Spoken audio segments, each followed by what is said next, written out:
Our next speaker is Reece. Can you hear and see me okay? Perfect, okay.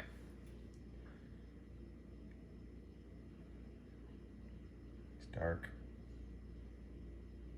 Growing up in an urban area is tough. It's especially tough when your parents are alcoholics who never really wanted a kid. Seriously, they would have traded me for 2 bottles of wine any day of the week. But like all kids who are more or less abandoned, I craved attention. I wanted to be accepted. I wanted to belong to a family. This desire to belong was maybe what prompted me to join a gang when I was 11. This gang, they were the family I couldn't get at home. They were also white supremacists.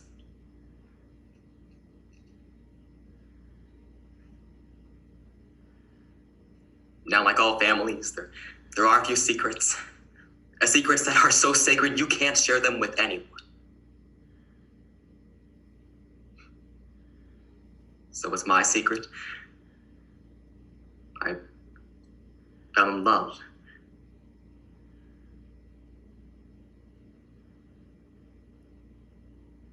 With a black girl.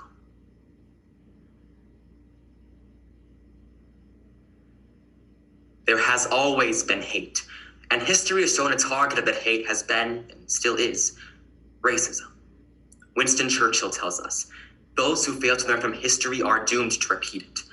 Sadly, many have failed, and continue to project various levels of hate onto people of color, as shown in this piece. Both history and current events are ugly and uncomfortable. But addressing these topics may be the only way to change someone's mind, because love is never black or white, by Lee Holder. Now, I've been a member of the white supremacists for years now, but I think I was ready to start a new life. I was starting to question everything I've been taught, everything I've been told. Greer, he's the leader. He says you can't trust anyone that isn't white, but I don't know. Maybe I just want to see the world for myself for a change. I start spending less time with the gang and I find myself around the downtown area more. That's when I first saw her. As she was having lunch with a coworker when some punk came up and started to harass them for no reason. And so I went up and I scared them off. They were both thankful. Gail. That's her name. She said she didn't know superheroes worked in the afternoon.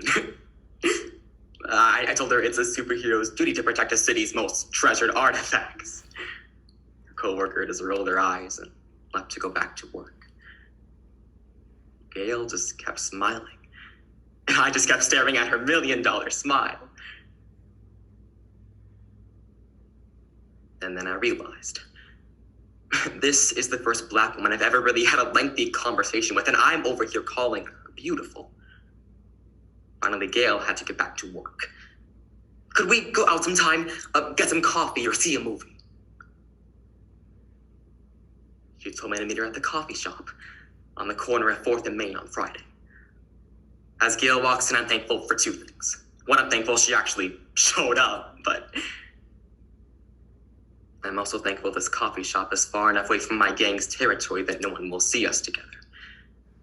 Believe me, if the white supremacists saw me with Gail, there would be hell to pay.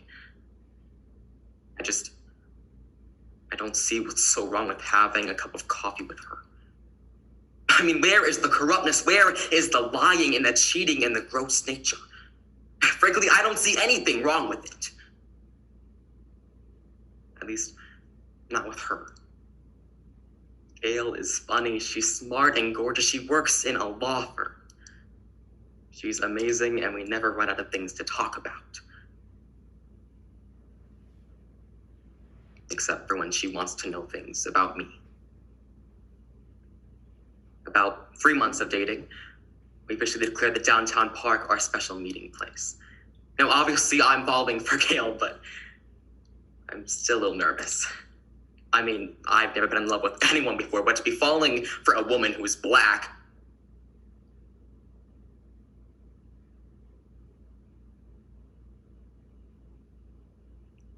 When I tell her this, she just looks at me and says,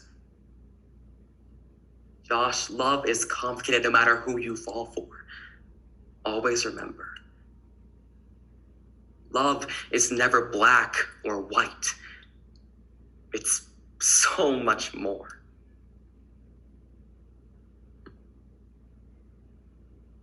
A couple of weeks later, Greer calls me just before dark. He tells me he's got a job for me. I'm supposed to meet Gail at the park in an hour. I'm torn, but then Greer asks me if I want to disappoint the family. I hate the idea of Gail being at the park alone when it gets dark, but the minute I arrive, I see her sitting on the bench looking as beautiful as ever. I walk over to her, I take her hand, and I give her a kiss. That's when, from out of the bushes, all the members of my gang start surrounding us. My heart is beating out of my chest, and Gail is scared. They rush over and grab her, and everyone's calling her names, and I'm sick to my stomach. I push the crowd and yell for everyone to stop. She's not in the gang. She's just a friend of mine, okay? So just let her go. Everyone starts laughing like it's some big joke. They grab me and pin my arms behind my back. Drew walks over and says, looks like Josh went out and got himself a chocolate-covered girlfriend. What's the matter, Josh? Aren't white girls good enough for you anymore?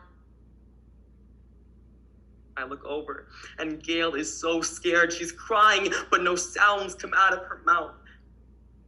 They push her on the ground and start kicking her in the ribs. They're screaming, white is right, and the group hands them a set of brass knuckles.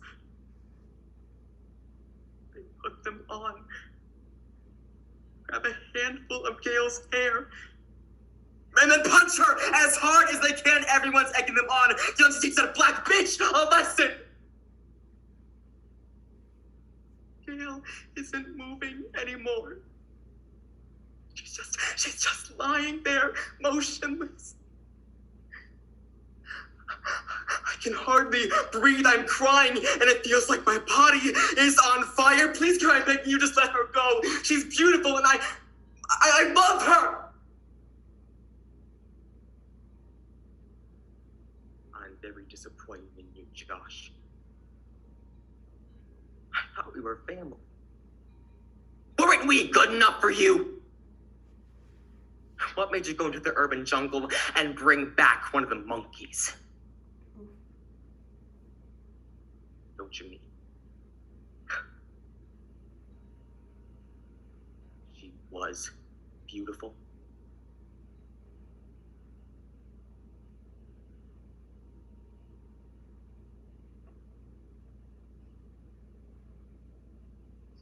Then hands him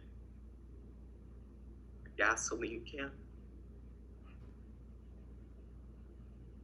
He holds it up in the air. He unscrews the lid and pours gas all over Gail's body. And the crowd, they pass around a box of matches. They'll strike them and throw the lit matches onto Gail's lifeless body.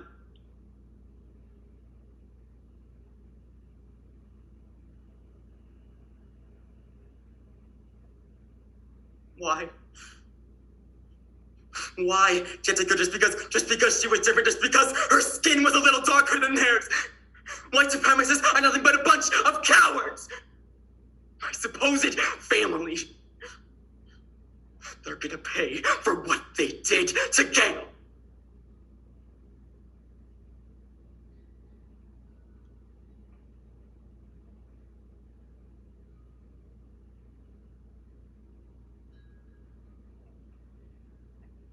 Their trials start a month from now. A reporter from the newspaper interviewed me and asked me what made me turn my back on the family I once loved. I told him that love is never black or white. No. Love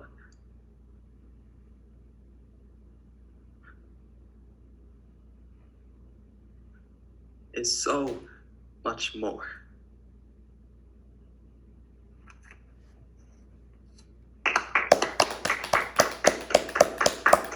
Good job, Joe.